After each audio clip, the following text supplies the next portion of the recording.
21절에서 22절에서 마지막 절까지의 말씀을 나누도록 하겠습니다. 이제 이스라엘 백성들이 애굽에서 나와서 지금 가나안 땅으로 입성을 하였습니다. 그들이 처음 만났던 성이 여리고성이었습니다. 그리고 아이성을 만났었고 또 이렇게 차례로 이제 여러 성들을 정복하여 나가는 이 장면을 이렇게 우리 성경에서 기록하여 놓으신 것을 우리가 보고 있습니다. 우리가 보면 사실은 이러한 성경의 기록을 볼 때 이거는 우리와 전혀 상관이 없는 이스라엘의 역사다 그렇게 취급할 수 있죠. 그러나 결코 그것이 아닙니다. 왜냐하면 이렇게 하나님께서 이스라엘 백성들을 이끌어 나가시고 인도하시는 모습 속에서 우리가 무엇을 발견할 수 있느냐 또 발견해야 되느냐라는 겁니다. 우리가 이걸 읽으면서 그냥 단지 이게 이스라엘의 역사다 이렇게 해버리면 우리는 이 말씀 속에서 하나님의 마음을 전혀 읽을 수가 없습니다. 이렇게 하나님께서 이 말씀을 우리에게 보여주시는 것, 이스라엘이 승승장구하는 이런 모습을 우리에게 보여주시는 이유는 첫째로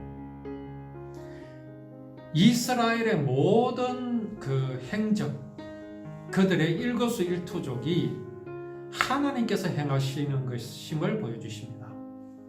이스라엘 백성들이 가나안 땅에 들어가서 전쟁을 하는 것은 누가 하는 것이라고요?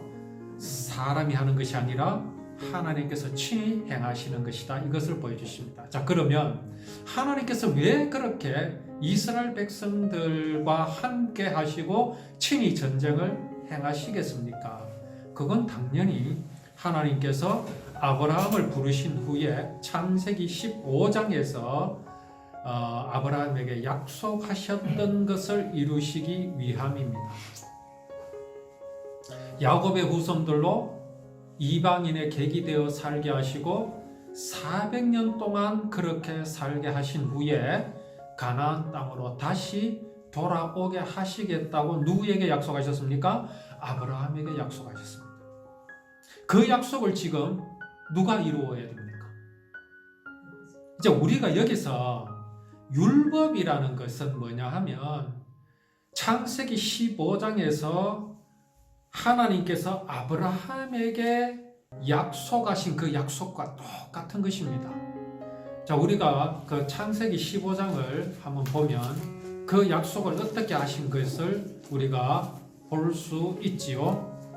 자, 여기에 창세기 15장 12절에서부터 말씀을 보면 이렇게 되어 있습니다. 해질 때에 아브라함에게 깊은 잠이 임하고 큰 흑암과 두려움이 그에게 임하였더니 여호와께서 아브라함에게 이르시되 너는 반드시 알라 네 자손이 이방에게서 객이 되어 그들을 섬기겠고 그들은 400년 동안을 내 자손을 괴롭히리니 그들이 섬기는 나라를 내가 징별할지며 그 후에 네 자손이 큰 재물을 이끌고 나오리라. 이게 뭐라고요? 이게 하나님의 약속입니다. 자, 이 약속을 하나님께서는 이스라엘 백성들로 하여금 아브라함의 후손들로 하여금 잊어버리지 말게 하셨습니다. 어떻게 하셨다고요? 잊어버리지 말게. 자, 잊어버리지 말게 하셨다라는 말을 다른 말로 표현을 하면 뭐가 되겠습니까? 이 약속을 기억하라. 또 다른 말로 하면 지켜라 이 말입니다.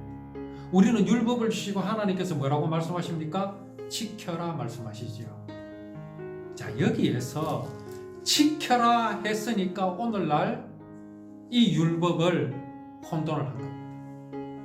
율법을 마치 사람이 만든 법으로 생각을 하고 그것을 철저하게 지키면 타의 모범이 되고 하나님을 기쁘시게 할 수 있는 착한 삶을 살 수 있을 것이라고 그렇게 오해를 해버립니다.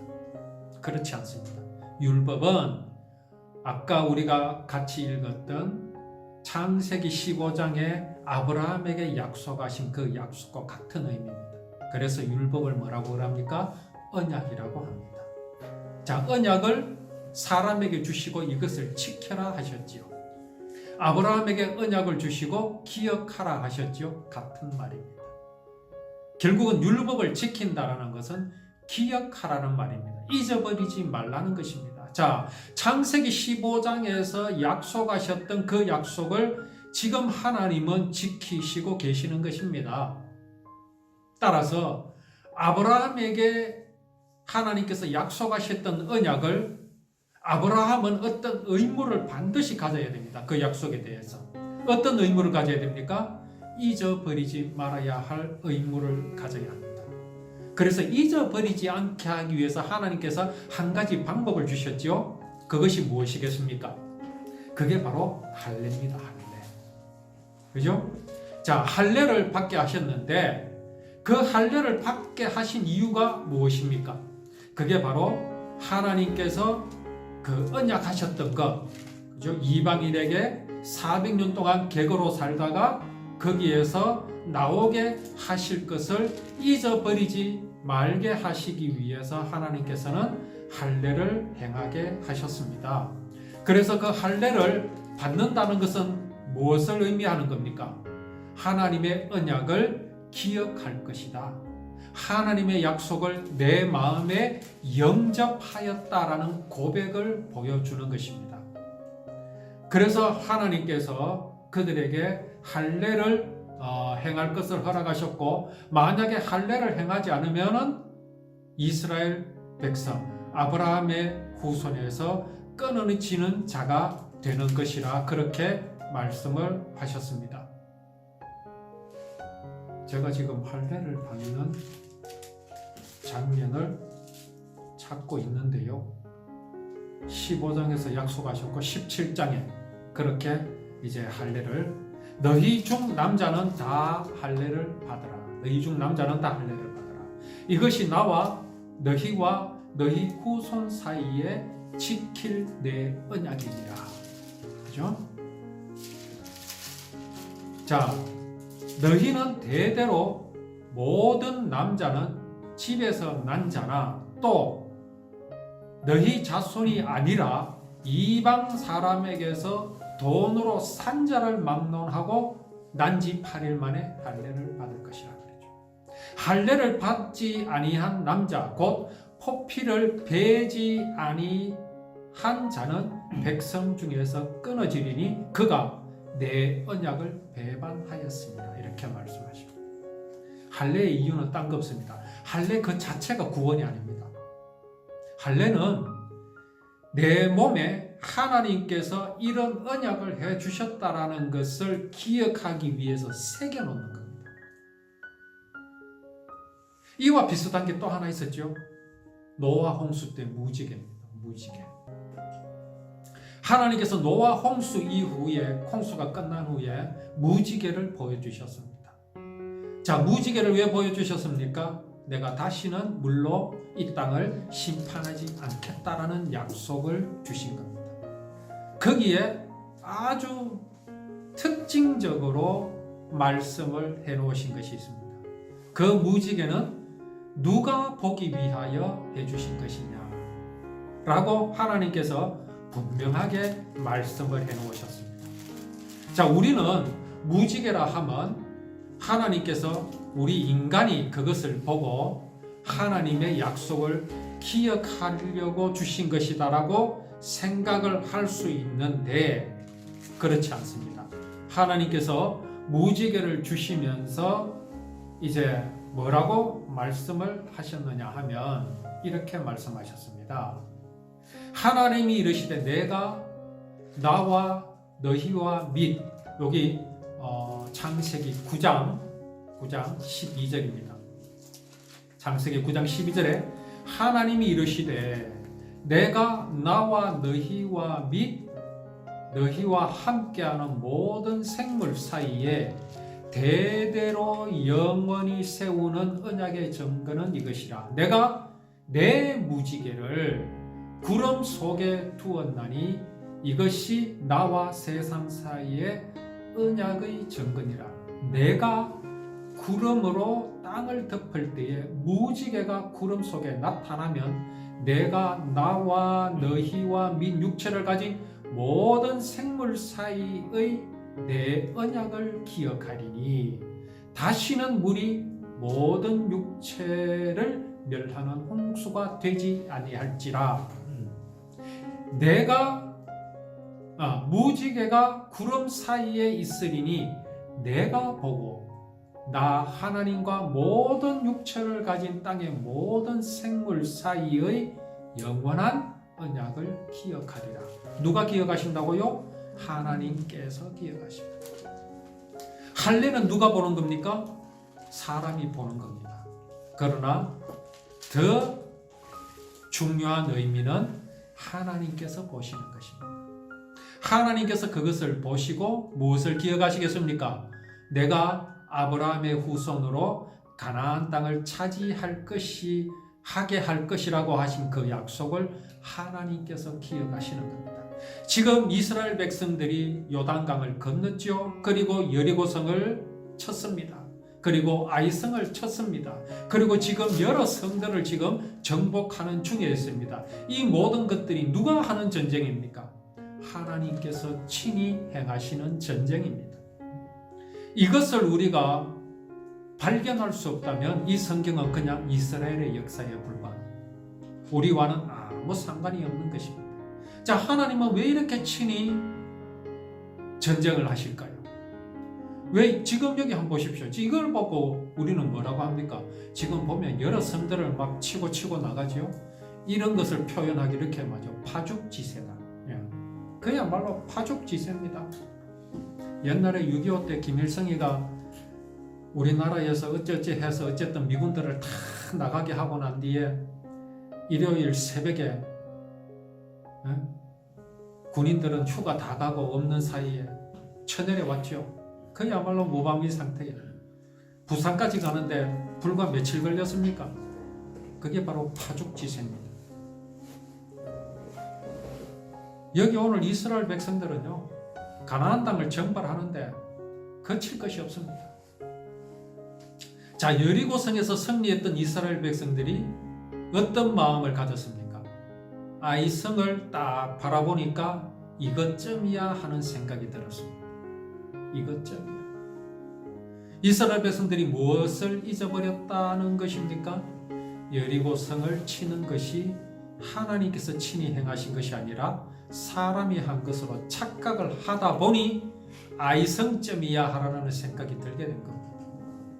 여리고성을 하나님께서 무너뜨렸다고 그들이 정말 마음속에 믿었다면 아이성을 향하여 그런 마음을 가질 수가 없습니다. 여기에서도 우리가 하나님의 행하심이 없으면 우리는 이길 수 없다는 마음을 가졌겠지요. 그러나 그들은 그것을 잠시 잊어버렸었습니다. 심지어 요수아까지도 그러했지요. 그래서 아이성에서 받은 교훈이 뭐였습니까? 가나안 땅에서의 전쟁은 사람이 행하는 것이 아니라 여호와 하나님께서 행하는 것이며, 그렇게 행하시는 이유는 당신께서 그렇게 약속을 하셨기 때문에 그 약속을 하시니가 그 약속을 이행하는 그런 교훈을 얻게 된 것입니다. 그 교훈을 이스라엘 백성들은 잊어버리지 않고 있습니다. 자, 이제 이스라엘이 그 5 왕들을 쳤지요. 그 5 왕들이 우리 10장 3절에 보면은 예루살렘 왕, 그리고 헤브론 왕, 그리고 야르뭇 왕, 라기스 왕, 에글론 왕, 이 5 연합 부족들입니다. 이 왕들을 어떻게 했습니까? 동굴에다가 가두었습니다. 자, 왕들이 동굴에 가두어지면 그 성들은 다 끝이 난 겁니다. 도둑이 어떤 집에 가서 세간을 도둑질을 하고 넉탈을 하려면 누구를 제압해야 됩니까? 애들을 제압하는 게 먼저입니까? 그 집에서 가장 힘센 사람을 제압하는 게 먼저이겠습니까? 힘센 사람을 제압해버리면 나머지는 그냥 아무것도 아닙니다. 여기 왕들을 다 동굴에 가두었으니 그 남은 성들이 말할 것도 없죠. 자, 그리고 이제 그 모든 이제 진영들을 다 깨뜨린 후에 여호수아가 그 굴에 가두었던 왕들을 끌어냅니다. 왕들을 끌어내 가지고, 자, 이게 그죠. 이 모습을 감아보면 어떤 게 연상이 됩니까? 예수님께서 십자가에서 죽으신 후에 어디에다가 가두었습니까? 그렇죠. 굴에다가 가두었습니다. 무덤에 가두었습니다. 근데 이 왕들도 무덤과 다름없는 굴에 갇혔죠. 그리고 큰 돌을 굴려다가 그 굴을 막았습니다. 왕들은 나올 수가 없지요. 전쟁이 끝날 때까지 못 나옵니다. 자, 이 전쟁이 끝나고 여호수아가 이들을 끌어내지요. 이게 부활이면 얼마나 좋겠습니까? 이게 부활이 아니란 말입니다, 지금. 그러나 예수님은 무덤에서 끌어내어 나오신 게 아니라 부활하셨죠. 자, 끌어내어 이들을 어떻게 합니까? 발로 밟아라. 발로 밟아라. 자, 이스라엘 백성들이 과연 이렇게 할 수 있는 능력이 있습니까? 그들에게? 그럴 수 있는 능력이 없습니다. 40년을요, 광야를 헤매다가 온 사람들입니다. 무슨 전쟁의 경험도 있는 게 아니고 군사력이 있는 것도 아닙니다. 그런 오합지졸과 다름이 없는 그런 이스라엘 군사들에게 5개 연합군이 이기지를 못했어요. 이게 가능합니까? 근데 이상하게도요, 오늘날까지 그렇습니다. 오늘날까지 이스라엘의 땅덩어리가요, 우리 경상북도 땅보다 아마 작을걸요? 충청도 정도? 강원도가 경북보다 넓은가요? 경북보다 좀 넓은가? 어쨌든 그렇게 작습니다. 그렇게 작은 나라가 지금 그 이스라엘을 둘러싸고 있는 회교 국가들이 얼마나 많습니까? 그들이 아직도 그 이스라엘을 멸망을 시키지를 못하고 있습니다. 지금까지. 뭐 그런 이야기를 하면은 뭐 미군이 도와줘서 그러니 무슨 정치적인 여러 가지 이야기하지만 그런 걸 다 이야기를 하는 그 자체가, 그렇게 하고 있다는 자체가 기적 아닙니까? 한번 생각을 해보자는 거지. 도대체 하나님은 여기 지금 고대의 여호수아 시대뿐만 아니라 지금까지도 그렇게 이스라엘을 지키시는 이유가 뭐겠습니까? 이거는 단지 이스라엘의 역사이기 때문에 안 그렇습니다. 하나님께서 이스라엘을 통하여 메시아를 보내시겠다고 약속을 하셨기 때문에 지금 가나안 땅을 주시기 위해서 여호수아의 군대를 움직이시는 겁니다. 그리고 지금 현재 이스라엘을 저렇게 지키시는 이유는 무엇이냐? 예수님께서 재림하실 땅이 그 땅이기 때문에 그렇습니다. 예수님께서 부활하셨죠. 승천하셨죠. 그곳으로 예수님께서 오십니다. 올라가신 그대로의 모습대로 재림하실 것이기 때문입니다. 그 약속을 하나님께서 지키시기 위해서 지금도 하나님은 이스라엘과 함께 하십니다. 그런데 그 이스라엘이 예수 그리스도를 영접하지 않고 있습니다. 예수 그리스도를 영접하지 않는다는 것은 하나님께서 행하신 구원을 그들은 영접하지 않고 있습니다. 그것에 대해서 하나님께서는 아주 이제 큰 심판을 준비하고 계십니다. 그때가 말세고 곧 다가옵니다.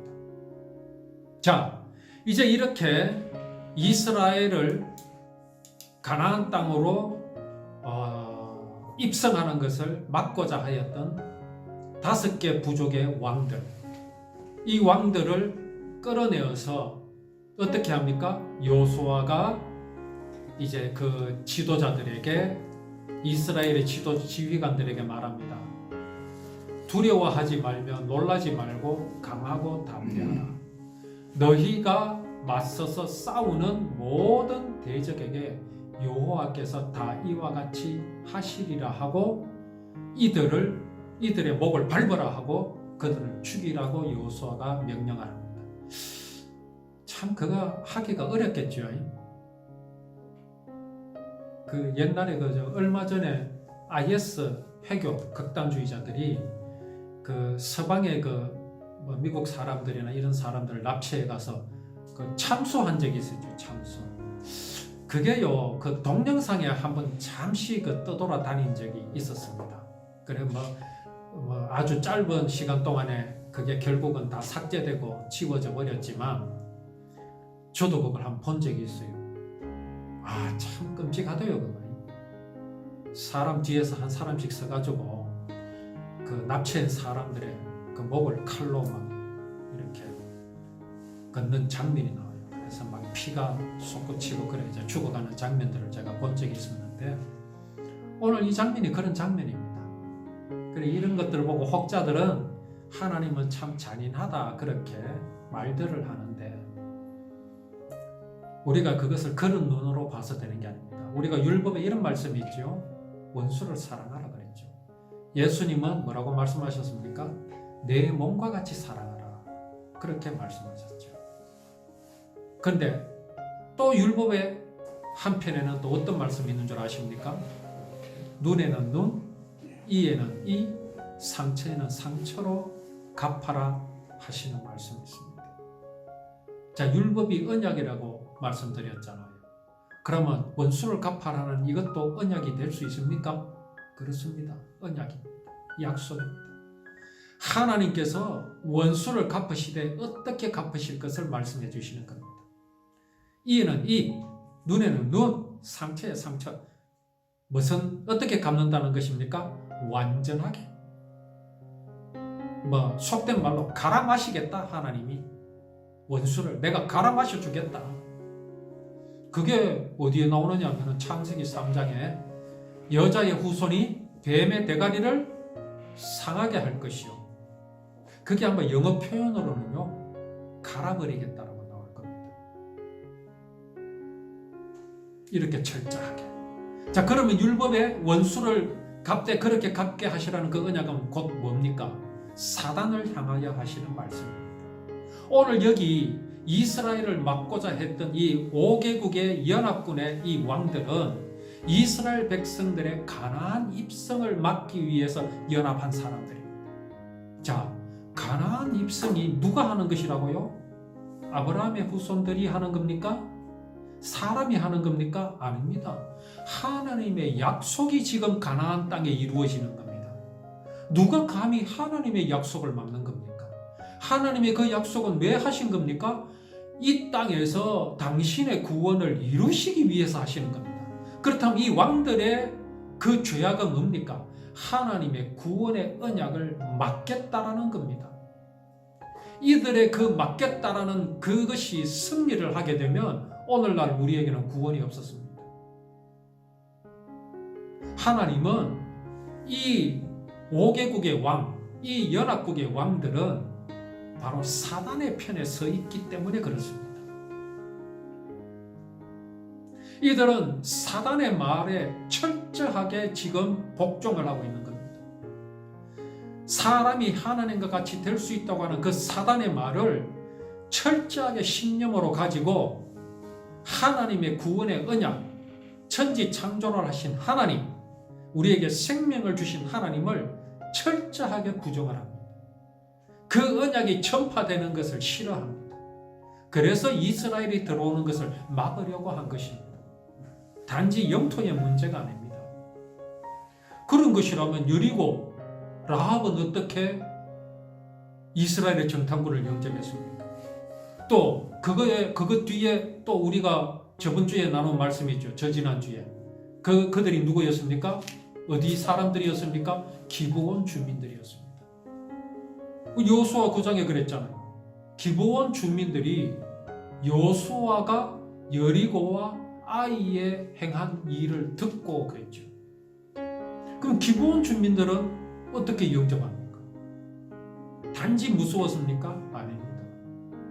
이스라엘이 기억하고 있고 이스라엘이 간직하고 있는 여호와 하나님의 언약 곧 율법을 그들은 마음에 영접을 한 것입니다. 여호와의 구원을 막고자 하는 이 왕들을 어떻게 죽였습니까? 그들을 죽이고 난 뒤에 5 나무에 매달고 저녁까지 나무에 달린 채로 두었습니다.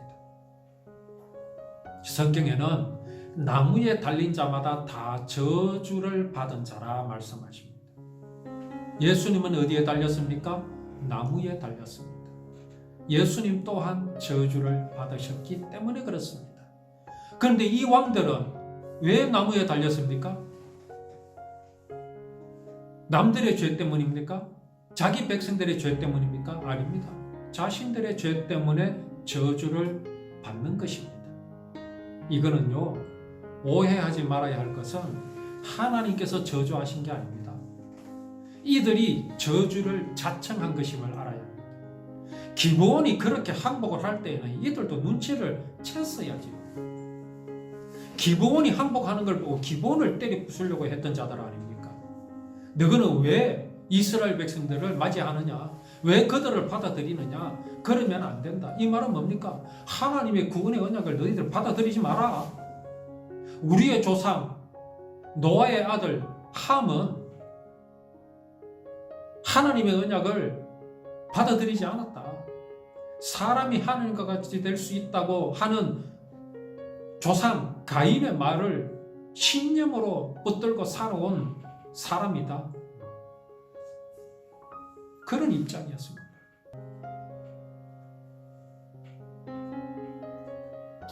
이들은 분명히 저주를 자청한 겁니다. 나무에 달렸습니다.